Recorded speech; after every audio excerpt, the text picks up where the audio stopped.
This is my lovely toilet. My lovely toilet paper. Wool felted toilet paper.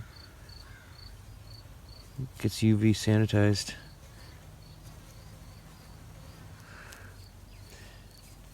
All these have been wiped like fully, like used like every inch of them. This one's just thicker and it's got more pockets in between it that can absorb your wipe, so that your wipe doesn't streak and like gets absorbed right away. So you can use like four corners of that, or at least you can use one of these twice, is equal to twice of using toilet paper.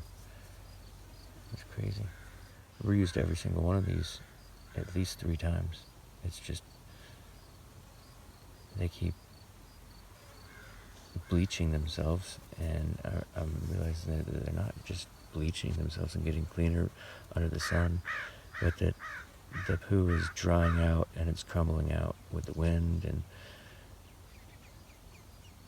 so yeah, they just end up cleaning themselves if you have enough of them. Wool felted toilet paper. Who would thunk? Super sustainable toilet paper. Self-cleaning toilet paper.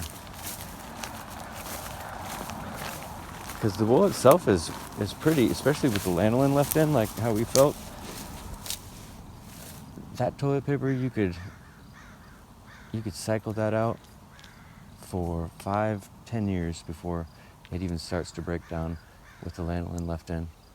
With the lanolin left out, it's only going to last 3 to 5 years, from what I've noticed, of the decomposition rate of wool being, like shorn wool and felted wool being exposed to sunlight, about 5 years. So with the lanolin left in, it'll last 10 years.